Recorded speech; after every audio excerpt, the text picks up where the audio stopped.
Hello, everyone. Today, we're going to learn about the development of water treatment. I am Hanime de Guzman, your presenter of the day. First, let us talk about water. Every life on Earth depends on water. Water is necessary for the survival of all living things. For thousands of years, health concerns from drinking water evolved over time, which consequently leads to the development of water treatment. What is water treatment? Water treatment is a process involving different types of operations. May it be physical-chemical, and biological. The aim of which is to eliminate and reduce contamination or non desirable characteristics of water. Today, we will explore the historical events and developments that have been precursors to the development of modern water supply and treatment systems. Let us go to the history. In 4000 BC, ancient Sanskrit and Greek writings recommend water treatment methods. In the Sanskrit Usruta Samhita, it is noted that impure water should be purified by being boiled over a fire, or being heated in the sun, or by dipping a heated iron into it, or it may be purified by filtration through sand and coarse gravel, and then allowed to cool. Next is from 3000 BC to 1500 BC. Minoan civilization in Crete develops technologies so advanced they can only be compared to modern urban water systems developed in Europe and North America in the second half of the 19th century. The technology is exported to Mediterranean region.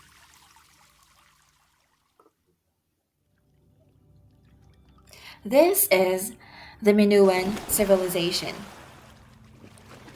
Next is in 1500 BC. Egyptians reportedly used the chemical alum to cause suspended particles to settle out of water. Pictures of clarifying devices were depicted on the wall of the tomb of Amenophis II at Thebes and later in the tomb of Ramses II. Next is the 5th century BC. Hippocrates, the father of medicine, notes that rainwater should be boiled and strained. He invents the Hippocrates sleeve, a cloth bag to strain rain water. Next is the 3rd century BC. Public water supply systems are developed at the end of the 3rd century BC in Rome, Greece, Carthage, and Egypt.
Next is 340 BC to 225 AD.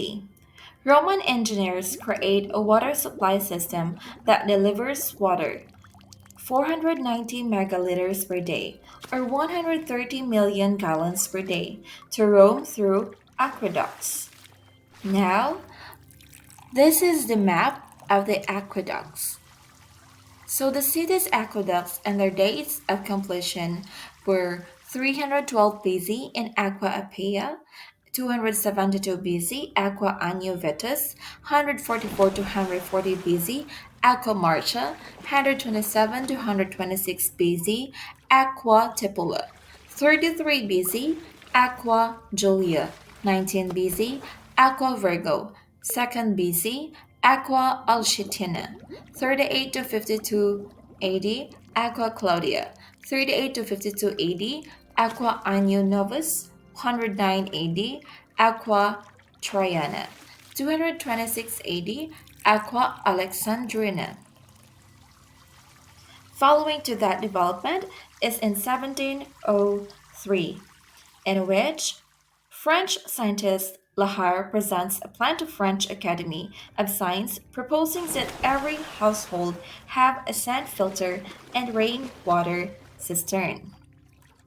So, from 1703, we will jump to 1746. In 1746, French scientist Joseph Ami is granted the first patent for a filter design. By 1750, filters composed of sponge, charcoal, and wool could be purchased for home use. The next development is on 1804. The first municipal water treatment plant is installed in Paisley, Scotland. The filtered water is distributed by horse and cart. In 1807, Glasgow, Scotland is one of the first cities to pipe treated water to consumers. In 1829, James Simpson designed a slow sand filtration system for the Chelsea Water Company in London, England. This was the first use of slow sand filtration for the express use of producing drinking water and became a model for future designs. Next is in 1835. Dr. Robley Dunlingson, in his book Public Health, recommends adding a small quantity of chlorine to make contaminated water potable. In 1846, Ignaz Semmelweis in Vienna recommends that chlorine be used to disinfect the hands of physicians between each visit to a patient. Patient mortality drops from 18 to 1% as a result of this action. In 1854, John Snow shows that a terrible epidemic of Asiatic cholera can be traced to water at the Broad Street well, which has been contaminated by the cesspool of a cholera victim recently returned from India.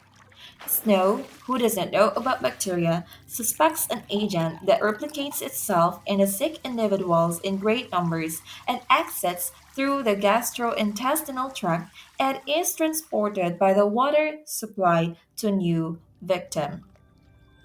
In 1854, Dr. Filippo Piscini in Italy identifies the organism that causes the Asiatic cholera, but his discovery goes largely unnoticed.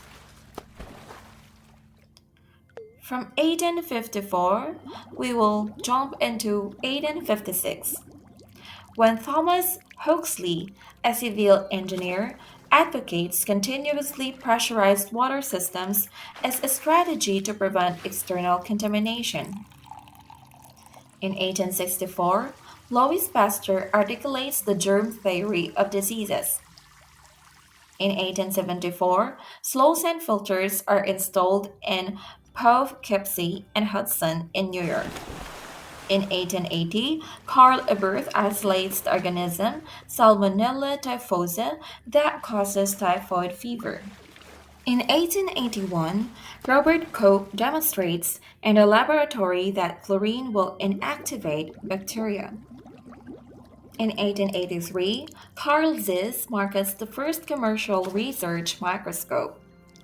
In 1884, Professor Esgerek isolates organisms from the stools of a cholera patient that he initially thought were the cause of cholera. Later, it is found that similar organisms are also present in the intestinal tracts of every healthy individuals as well. organism eventually named from him, Escherichia coli. In the same year, Robert Koch proves that Asiatic cholera is due to a bacterium, Vibrio cholera, which he calls the Coma bacillus because of its Coma-like shape.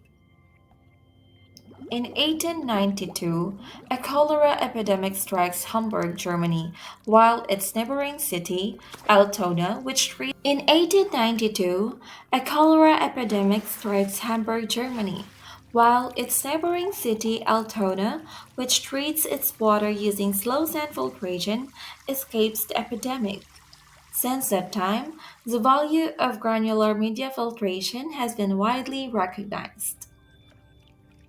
In the same year, the New York State Board of Health uses fermentation tube method developed by Theobald Smith for the detection of E. coli to demonstrate the connection between sewage contamination of the Mohawk River and the spread of typhoid fever.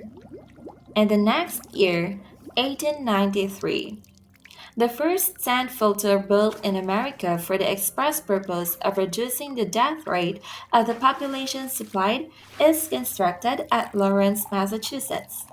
To this end, the filter proves to be a great success. This is the design of the sand filter. In 1897, G.W. Fowler studies rapid sand filtration, 5 cubic meters per square meter per day, and finds that bacterial removals are much better when filtration is preceded by good coagulation and sedimentation. In 1902, the first drinking water supply is chlorinated in Middelkerk, Belgium. Process is actually the ferrochlor process wherein calcium hypochlorite and ferric chloride are mixed, resulting in both coagulation and disinfection. In 1903, the iron and lime process of treating water, or the softening, is applied to the Mississippi River water supplied to St. Louis, Missouri. In 1906, first use of ozone as a disinfectant in Nice, France. First use of ozone in the United States occurs some 4 decades later. In 1908, George Johnson, a member of Fuller's consulting firm, helps install continuous chlorination in Jersey City, New Jersey. In 1911, Johnson publishes Hypochlorite Treatment of Public Water Supplies, in which he demonstrates that filtration alone is not enough for contaminated supplies. Adding chlorination to the process of water treatment greatly reduces the risk of bacterial contamination. Years after, in 1914, U.S. Public Health Service, or USPHS, uses meats fermentation test for coliform to set standards for the bacteriological quality of drinking water. The standards applied only to water systems that provided drinking water to interstate carriers such as ships and trains. In 1941, 85% of the water supplies in the United States are chlorinated, based on a survey conducted by USPHS. In 1941, 85% of the water supplies in the United States are chlorinated, based on a survey conducted by USPHS.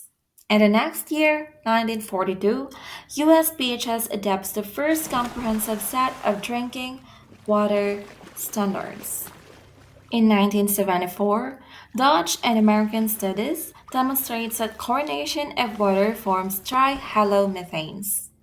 So this is the basic structure of trihalomethanes. In 1974, passage of the Safe Drinking Water Act, or known as SDWA. Starting in 1970, public health concerns shifted from waterborne illnesses caused by disease-causing microorganisms to anthropogenic water pollution such as pesticide residues and industrial sludge and organic chemicals. Regulation now focused on industrial waste and industrial water contamination, and water treatment plants were adopted. Techniques such as aeration, flocculation, and active carbon adsorption were applied. In the 1980s, membrane development for reverse osmosis was added to the list. Nowadays, water treatment experimentation mainly focuses on disinfection by products, or DBP. An example is trihalomethane or THM formation from chlorine disinfection. These organics were linked to cancer. Lead also became a concern after it was discovered to corrode from water pipes. The high pH level of disinfected water enabled corrosion. Today, other materials have replaced many lead water pipes. In conclusion, with all the efforts mankind dedicated for the development of modern water supply and treatment systems to preserve water quality throughout the years, one can conclude that water really plays a vital role for all living things. So that will be all. Thank you so much for listening, and goodbye.